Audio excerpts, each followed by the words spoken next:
Hey, what's up everyone? My name is TJ Style and welcome to my YouTube channel Tutorials for Graphics. Oh no, this is my YouTube video on Adobe After Effects motion graphics tutorial. Yes. Friends, in today's video we will be taking a look at creating an entry point for motion graphics using Video Copilot's optical flare. So what I have right now is a template project, and actually let me just play it for you. I'm going to RAM preview this and take a look.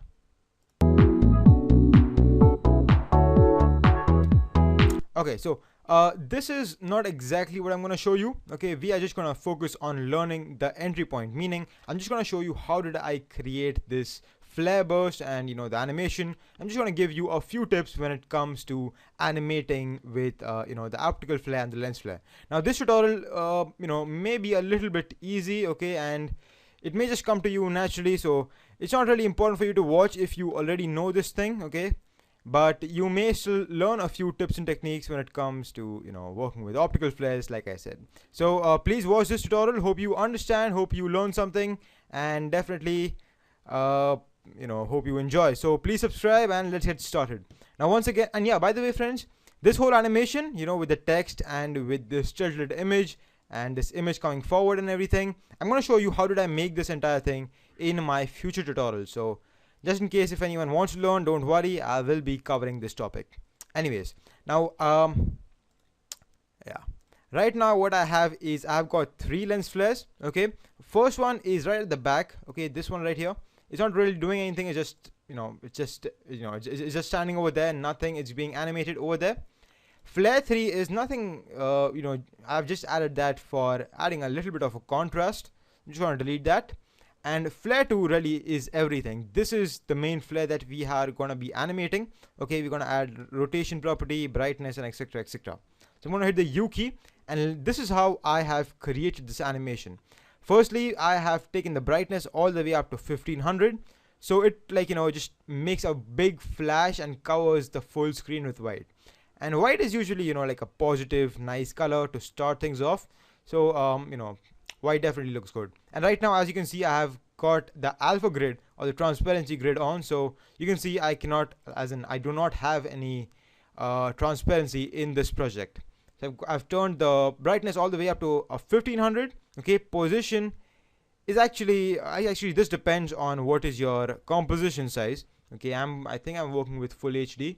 Yeah, I'm working with full HD, so that's good. So basically you just want to point this position right at the center of the screen, and rotation offset should be at 0. Now I'm going to start animation for all of these properties. Okay, I'm just going to remove them.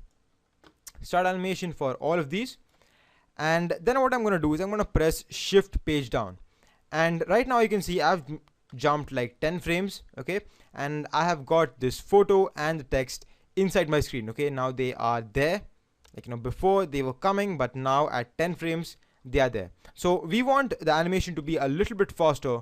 Okay, like the lens flare animation should get over before these two come into the picture. So I'm just gonna hit the page up key, okay, on my keyboard 2 times. I'm gonna go at 8 frames, and what I'm gonna do is I'm going to take the position of this lens flare. I'm just gonna move it right at this point right here. I'm just gonna actually go for a little bit to the right side. So what I'm going to do is I'm going to make the lens flare go to the right and then come to the left. Most of the times what people do is they make the animation they take the lens flare and keep it a little bit to the left, and then they make them slowly drift to the right. But I'm going to go a little bit different this time. I'm going to take him to the extreme right, and then as it moves as the animation stays on the screen, we are going to have this move to the left. So you can see that it's a little different, and I think it will look good. One problem that you may run into if you are creating this animation is the same old Adobe After Effects bug. Select all your keyframes, okay, press Ctrl Alt K, and you can see the spatial interpolation is auto Bezier. Change it to linear, and boom, you'll be good. Do a right click, keyframe assistant, and easy ease. That's just gonna make the animation a little softer, a little smoother, and it will look good. Definitely it will look good. And yeah, friends, I would really advise you all to get into the habit of using the keyboard shortcuts. If you have watched my beginner's course, and if you are watching these, motion graphics tutorials for getting some ideas, getting some inspiration, you really need to speed up your workflow, okay, and therefore learn the keyboard shortcuts. Anyways, okay, now comes to the brightness. Brightness is not really, anything big. Just change, just hit the right click on it and hit the reset, and you'll be good. Like, we just have to make this onto 100, and you can see that's the animation. It's actually a little too fast. If I play it, you can see it's a little too fast. It's moving very fast. Like, from here to here it's good, but from this it should be like, very slow, but this is like going too fast. So what I'm going to do is I'm going to remember these two values, 822 and 1812. I'm going to go over here, and I'm going to see that the X value has changed a lot. 1812 was the thing. I just like moved 200 frames. I don't want that, so I'm gonna take the 6 and make it into a 7. And now let's see where the animation is and how it looks. You can see that, we don't want to pull our audience's attention to this lens flare. We just want it to move in the background, like, very subtle, so it looks good. Okay, it adds to the animation of the main subject, but it doesn't take the animation away from the subject. So okay, so you can see that now very nicely, very smoothly, it's going in the back, and it's not disturbing our main subject's attention. So that's good. I'm just gonna add one more keyframe to the brightness, just kind of equal things up. That makes my remembering a little easier. And now a very good thing is to add a little bit of rotation offset. Now what this really does is it spins the lens orb over here a little, like, depending on which angle you set it to. So for example, right now you can see it's at full 0, and if I play it right now, you'll see it remains very static. Wait a sec, let me just remove this line comp. You can see this, it remains very static. It just moves in one, like, it just stays still. It doesn't happen, like nothing happens to the lens flare, just moving from right to left. And that's very simple, very boring. So, just to add a little bit of fun and little, what do you say, a little bit of spice to animation, you can say, I'm just gonna add a little rotation offset. But remember, friends, this is supposed to be very subtle. Okay, I don't want something like this to happen. Wait a sec, let me just show it to you. I don't want something like this to happen. Wow, this is going to spoil the full animation, man. Take a look. Wow, most of the times I'll be wondering what the hell is happening in the background. What is this thing, moving? So it's not gonna sell my template properly. And if you are thinking of selling your template on Video Hive or something, you need to be like, on a professional level, man. So these things you definitely need to remember. Okay, so we need to be very subtle. So we're gonna change that 100 to a 10 only. For a fact, 10, my friends, even a 20 would be a very big number. Take a look.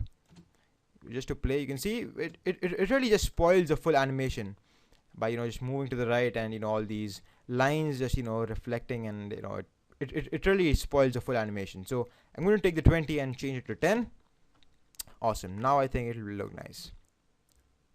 Yeah, much better, and it looks good. So that's how you can create a little bit of an entry point for motion graphics by Video Copilot lens flares, or actually optical flares. And yeah, if you want to add a little bit of contrast to the whole image, what you can do is you can remember, if you are trying this technique out for adding contrast to the whole thing, do this only after you have completed your animation. Okay, so right now you can see I've completed my entire animation. I've created the entry point, I've created the subtle move, I have changed the spatial interpolation from auto bezier to linear, and then I'm gonna duplicate my layer. I'm going to change the blend mode from add to soft light. Actually, if you can try overlay, but overlay gets a little too intense, and it just hides that flare that I had in the background. So I'm gonna switch to soft light, and you can see it really looks good. It looks amazing, and everything is good. So that's how you can create a very nice entry point for your motion graphics inside Adobe After Effects. In the next video, I will probably be showing you how did I create this, like this animation, how did I get the text, and how did I get this tilted image, and how did I get it to come in front of the screen, have this sweep, zoom, and how did I wiggle. And it's actually all very easy, friends. I'm not I'm nothing compared to Andrew Kramer. So all this is very easy stuff. Thank you for watching my video. Please subscribe, and I will see you all in my next tutorial. Thank you guys. Take care.